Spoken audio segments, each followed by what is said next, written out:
രമേഷ് പിഷാരടി ഇന്നലെ അസംബ്ലിയിൽ ഒരു സ്പീച്ച് നടത്തി. വളരെ റിയലിസ്റ്റിക് ആയിട്ടുള്ളൊരു സ്പീച്ചാണത്. ക്രിയേറ്റീവാണ്. എന്നാൽ അതിനെ ട്രോളിക്കൊണ്ടും എതിർത്തുകൊണ്ടും സപ്പോർട്ട് ചെയ്തുകൊണ്ടും വലിയ മാധ്യമ ശ്രദ്ധ, സോഷ്യൽ മീഡിയ ശ്രദ്ധ വന്നിട്ടുണ്ട്. അനുകൂലിക്കുന്നവർ പറയുന്നത് അദ്ദേഹം പറഞ്ഞതിനകത്ത് ഒരുപാട് ന്യായങ്ങളുണ്ട്. കോൺഗ്രസിനെ അദ്ദേഹം അവതരിപ്പിച്ചത് രീതി വളരെ മനോഹരമായിരുന്നു. കാരണം ഇന്ത്യക്ക് സ്വാതന്ത്ര്യം കിട്ടുമ്പോൾ അത്രയും പറഞ്ഞാൽ പോരാ രമേഷ് പിഷാരടി. ഇന്ത്യക്ക് സ്വാതന്ത്ര്യം കിട്ടുമ്പോൾ രണ്ട് രാജ്യമായി വെട്ടിമുറിച്ച് പാകിസ്ഥാൻ്റെയും ഇന്ത്യയുടെയും ബോർഡർ, അതായത് വടക്ക് കിഴക്കൻ പ്രദേശങ്ങളുടെ അപ്പുറത്തും ഇപ്പുറത്തുമായി പതിനായിരങ്ങളുടെ ലക്ഷങ്ങളുടെ പലായനം നടന്നുകൊണ്ടിരിക്കുന്ന, ഇന്ത്യയിൽ നിൽക്കണോ പാകിസ്ഥാനിൽ നിൽക്കണോ എന്നറിയാതെ, പാകിസ്ഥാനിലേക്ക് പോകണോ എന്നറിയാതെ നിൽക്കുന്ന ജനത. കുറച്ചുപേർ പാകിസ്ഥാനിൽ പോയിട്ട് തിരിച്ചു വന്നു, വീണ്ടും കുറച്ചുപേർ ഇന്ത്യയിൽ നിന്ന്, അങ്ങനെ വലിയ പലായനം നടത്തിക്കൊണ്ടിരിക്കുന്ന, രക്തച്ചൊരിച്ചിലുണ്ടായ, ബ്രിട്ടീഷുകാർ വിചാരിച്ചു യവന്മാർ ഒരു കാലത്തും ഗതി പിടിക്കില്ല എന്ന് പറഞ്ഞുകൊണ്ട് രണ്ടാക്കി മുറിച്ചിട്ടിട്ട് പോയ, തുടിച്ചുകൊണ്ടിരുന്നൊരു ഭാരതത്തെ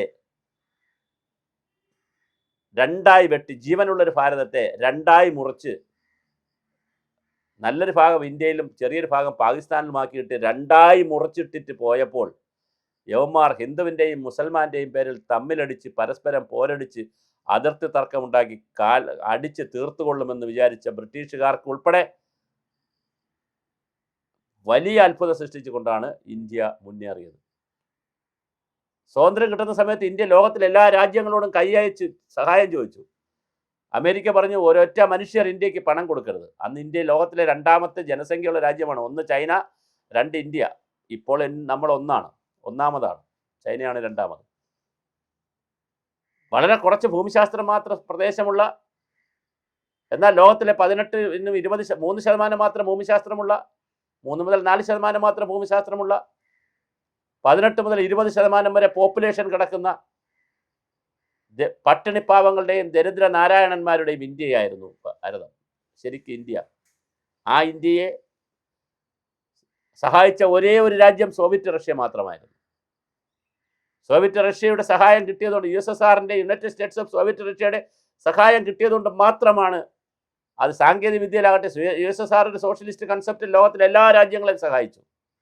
ആ കൂട്ടത്തിൽ ഇന്ത്യയും നന്നായി സഹായിച്ചു. അങ്ങനെയാണ് നെഹ്റു ഒരു സോഷ്യലിസ്റ്റ് ആകുന്നതിൻ്റെ ഒരു കാരണം അത് തന്നെയാണ്. അമേരിക്ക ആയിരുന്നു ഒരുപക്ഷെ സഹായിച്ചിരുന്നെങ്കിൽ കുറച്ചുകൂടി ബാലൻസ്ഡ് ആയിട്ട് വേറൊരു തിയറി വരുമായിരുന്നിരിക്കാം, നമുക്കതറിയില്ല. എന്തായാലും നെഹ്റുവൻ സോഷ്യലിസം തന്നെ കൊണ്ടുവരാൻ ശ്രമിച്ചു. സോവിയറ്റ് റഷ്യ ശാസ്ത്ര സാങ്കേതിക രംഗത്തും നിർമ്മാണ രംഗത്തുമൊക്കെ വലിയ കൈയച്ച് സഹായിച്ചു. ഇന്നിപ്പോൾ അമേരിക്കയൊക്കെ മത്സരിക്കുകയാണ് ഇന്ത്യക്ക് സഹായം തരാൻ. അന്ന് അതൊന്നും ഇല്ലായിരുന്നു. ആ കാലഘട്ടം പട്ടിണിയുടെ, ദാരിദ്ര്യത്തിൻ്റെ, ക്ഷാമത്തിൻ്റെ, നിരക്ഷരതയുടെ, സാനിറ്ററി സൗകര്യങ്ങളില്ലാത്ത, കുടിവെള്ളമില്ലാത്ത, തൊഴിലില്ലാത്ത, റേഷനില്ലാത്ത, ഉടുതുണിക്ക് മറുതുണിയില്ലാത്തൊരു ജനത, 40 കോടി ആളുകൾ. അവിടെയാണ് നെഹ്റുവിൻ്റെ നേതൃത്വത്തിൽ നടന്ന ഗവൺമെൻറ് പഞ്ചവത്സര പദ്ധതികൾ കൊണ്ടുവരുന്നു. 1-ാം പഞ്ചവത്സര പദ്ധതി കൃഷി, 2-ാം പഞ്ചവത്സരത്തിൽ വ്യവസായം, 3-ാം പഞ്ചവത്സര പദ്ധതി പിന്നെ അടിസ്ഥാന സൗകര്യം, പിന്നെ സേവന മേഖല, ഇങ്ങനെ പഞ്ചവത്സര പദ്ധതികൾ വരുന്നു. ബ്ലോക്ക് ഡെവലപ്മെൻറ്റ് ഓഫീസുമായി ബന്ധപ്പെടുത്തി 100 കണക്കിന് പദ്ധതികൾ രാജ്യത്ത് വരുന്നു. ആവാസ് യോജനകൾ വരുന്നു, സാനിറ്ററി സൗകര്യങ്ങൾ വരുന്നു, പിന്നെ കുടിവെള്ള പദ്ധതികൾ വരുന്നു, ഗ്രാമീണ സടക്കുകൾ വരുന്നു, റോഡുകൾ വരുന്നു, പ്രതിരോധ മാർഗങ്ങൾ വരുന്നു, ഹരിത വിപ്ലവം വരുന്നു, എം എസ് സ്വാമിനാഥൻ്റെ നേതൃത്വത്തിൽ ഹരിത വിപ്ലവം വരുന്നു, പശ്ചിമഘട്ടം സംരക്ഷിക്കാനുള്ള പരിപാടികൾ വരുന്നു, ഹിൽ ഏരിയ ഡെവലപ്മെൻറ്റ് പ്രോഗ്രാം വരുന്നു, വന നിയമം, പരിസ്ഥിതി നിയമം, ജല നിയമം, ജലമലിനീകരണ നിയന്ത്രണ നിയമം, 100 കണക്കിന് 1000 നിയമങ്ങൾ വരുന്നു രാജ്യത്ത്.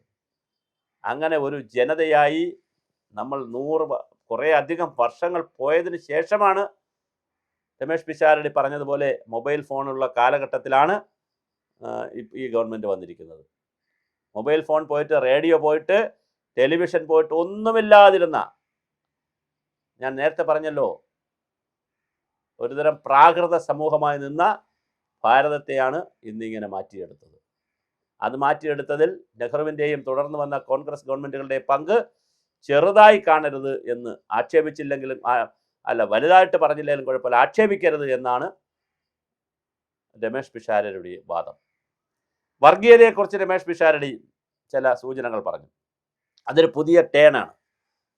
നമ്മൾ ജാതിയുടെയും മതത്തിൻ്റെയും പേരിൽ മാത്രമാണ്, വർഗത്തിൻ്റെയും വർണ്ണത്തിൻ്റെയും പേരിൽ മാത്രമാണ് ആളുകളെ മാറ്റുന്നത്. എന്നാൽ രാഷ്ട്രീയ പാർട്ടികൾ തന്നെ ഇൻക്ലൂസീവ് അല്ലാത്ത അടുത്ത പാർട്ടിയിൽ ആളുകളെ വെട്ടിക്കൊല്ലുകയും അടുത്ത പാർട്ടിയിൽ ആളുകളെ ശത്രുവിനെ പോലെ കാണുകയും ചെയ്യുന്ന, അല്ലെങ്കിൽ പാർട്ടിയിൽ ഇല്ലാത്തവരെ, പാർട്ടിയിൽ വിശ്വസിക്കാത്തവരെ ശത്രുക്കളെ പോലെ കാണുകയും ചെയ്ത് കൈകാര്യം ചെയ്യുന്ന ഒരു രാഷ്ട്രീയ വർഗീയതയുണ്ട് ഇവിടെ എന്ന് രമേഷ് പിഷാരടി വളരെ കൃത്യമായി അസംബ്ലിയിൽ സൂചിപ്പിച്ചു. അതുപോലെ തന്നെ അദ്ദേഹം പിന്നെ ഈ എന്തുകൊണ്ട് കോൺഗ്രസ്സുകാരനായി എന്ന് പറയുന്നുണ്ട്. വികസനത്തെക്കുറിച്ച് അദ്ദേഹം അഭിപ്രായം പറഞ്ഞില്ല എന്ന് പറഞ്ഞാണ് ഈ അദ്ദേഹത്തെ വിമർശിക്കുന്നവർ പറയുന്നത് സോഷ്യൽ മീഡിയയിലൊക്കെ. എന്നാൽ 111 ദിവസം കൊണ്ട് 111 പരിപാടികൾ പ്രഖ്യാപിച്ച ആദ്യത്തെ MLA രമേഷ് പിഷാരടി ആയിരിക്കും. പാലക്കാട് 111 ദിവസം കൊണ്ട് 111 പരിപാടി വികസന രംഗത്ത് പ്രഖ്യാപിച്ച ആദ്യത്തെ MLA രമേഷ് പിഷാരടിയാണ്. അപ്പോൾ വികസനത്തിൽ അദ്ദേഹം ശ്രദ്ധിക്കുന്നില്ല എന്ന് പറയാൻ പറ്റില്ല. പിന്നെ അദ്ദേഹം തമാശ പറഞ്ഞു എന്നാണ് പറയുന്നത്. ഈ രമേഷ് പിഷാരടി കൂടി ശ്രദ്ധിക്കാനാണ് ഞാൻ ഇനി പറയുന്ന വാക്കുകൾ പറയുന്നത്. താങ്കളൊരു കൊമേഡിയൻ കൂടി ആയതുകൊണ്ട്, ഒരു ആക്ടർ കൂടി ആയതുകൊണ്ട് താങ്കൾ പറയുന്ന ഓരോ വാക്കുകളും സോഷ്യൽ ഓഡിറ്റ് ചെയ്യപ്പെടും. താങ്കൾ തമാശ പറഞ്ഞ ഈ മിമിക്രിക്കാരൻ വന്നത് ആ തമാശ പറഞ്ഞിരിക്കുന്നു എന്ന് പറയും. താങ്കൾ ഗൗരവക്കാരനായ പറയും, കലാകാരൻ ഗൗരവക്കാരനായെന്ന് പറയും. അതുകൊണ്ട് താങ്കൾ ബാലൻസ് ചെയ്ത് പോകേണ്ടി വരും. കാരണം അസംബ്ലിയിൽ താങ്കൾ പിന്നെ കുറച്ചൊരു ലൂസായി സംസാരിച്ചു, തമാശ പറഞ്ഞു, അല്ലെങ്കിൽ കോമഡിയാക്കി കളഞ്ഞു എന്നൊക്കെ ഉള്ളതാണ് വാദം. അപ്പോൾ താങ്കൾ ഏതെങ്കിലും ഒരു വാക്യമോ ഒരു സെൻറ്റൻസോ അല്ലെങ്കിൽ ഒരു വാചകമോ ഒരു വാക്കോ തമാശ രൂപത്തിൽ പറയുമ്പോൾ ശ്രദ്ധിച്ചോണം. താങ്കൾ പറഞ്ഞിരിക്കുന്ന ബാക്കി മെരിറ്റുള്ള കാര്യങ്ങളൊക്കെ മലയാളി സമൂഹം വിഴുങ്ങും. കേരളത്തിൻ്റെ പ്രത്യേകത അതാണ്. 100 കാര്യങ്ങൾ പറഞ്ഞാൽ 99 കാര്യങ്ങളും കറക്റ്റാണെങ്കിൽ ഒന്ന് തെറ്റിയാൽ ആ തെറ്റിൽ കയറി പിടിച്ചിട്ട് 100ഉം തെറ്റായിരുന്നു എന്ന് സമർത്ഥിക്കാൻ മലയാളിക്ക് വലിയ വിരുദാണ്. സുന്ദരിയായ പെൺകുട്ടി വരുമ്പോൾ അല്ലെങ്കിൽ സ്ത്രീ വരുമ്പോൾ അവർക്ക് അവരുടെ പൊട്ടിൻ്റെ വലിപ്പം കുറവെന്നെങ്കിലും നമ്മൾ പറഞ്ഞില്ലെങ്കിൽ, നല്ല സദ്യ കഴിക്കുമ്പോൾ സാമ്പാറിന് ഉപ്പ് കുറവാണെന്നോ കൂടുതലാണെന്നോ എന്തെങ്കിലും പറഞ്ഞില്ലെങ്കിൽ, അങ്ങല്ലെങ്കിൽ പപ്പടം വിളമ്പിയവൻ്റെ പിന്നെ തലമുടി കെട്ടിയില്ല എന്നെങ്കിലും എന്തെങ്കിലും ഒരു ന്യായം നമ്മൾ പറഞ്ഞില്ലെങ്കിൽ നമ്മൾ മലയാളിയാവില്ല. അതുകൊണ്ട് രമേഷ് പിഷാരടിയുടെ അതിമനോഹരമായ സ്പീച്ചായിരുന്നു. നന്നായി അദ്ദേഹം കാര്യങ്ങൾ അവതരിപ്പിച്ചു. വളരെ പക്വതയുള്ള രാഷ്ട്രീയക്കാരനായപ്പോൾ അവതരിപ്പിച്ചത്.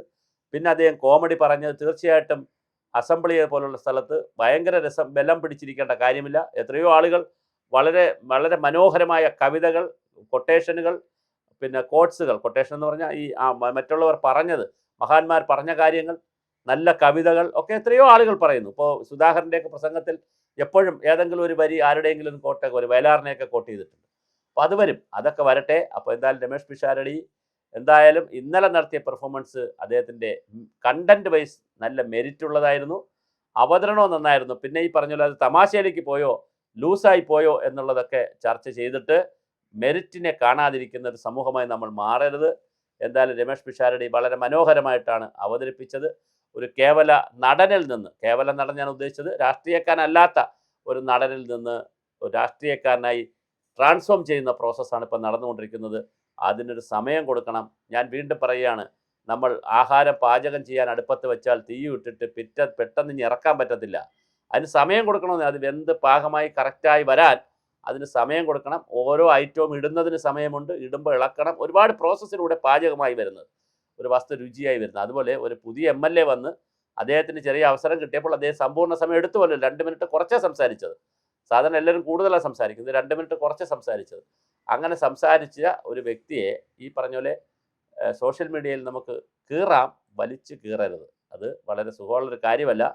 കാരണം അങ്ങനെ പറഞ്ഞാലും വീഡിയോസും സോഷ്യൽ മീഡിയയിൽ ഫേസ്ബുക്കിലിടുന്ന പോസ്റ്റുകളും ഒരുപാട് റീച്ച് കിട്ടും എന്നുള്ളത് കൊണ്ട് മലയാളി നെഗറ്റീവ് റീച്ചിൻ്റെ പിറകെ ഓടുന്നവരായതുകൊണ്ട് ഇടുന്നവർക്കും സന്തോഷം, ഓടുന്നവർക്കും സന്തോഷം. പക്ഷേ യഥാർത്ഥത്തിലുള്ള രമേഷ് പിഷാരടിയുടെ പ്രസംഗം കൃത്യമായി വിലയിരുത്തുന്നവർക്ക് അങ്ങനല്ല ഫീൽ ചെയ്യുന്നത്. അദ്ദേഹം വളരെ കാര്യകാരണ സഹിതം വളരെ കൃത്യമായി കാര്യങ്ങൾ അവതരിപ്പിച്ചിട്ടുണ്ട്. 2 ഇന്ത്യയെയും, കോൺഗ്രസിൻ്റെ കാലത്തുണ്ട് അല്ലെങ്കിൽ സ്വാതന്ത്ര്യം കിട്ടുന്ന കാലത്തെ ഇന്ത്യയെയും ഇപ്പോഴുണ്ടായിരുന്ന ഇന്ത്യയും ഒക്കെ വളരെ കൃത്യമായി അദ്ദേഹം ചെറിയ വാക്കുകളിലൂടെ അവതരിപ്പിക്കാൻ ശ്രമിച്ചിട്ടുണ്ട്.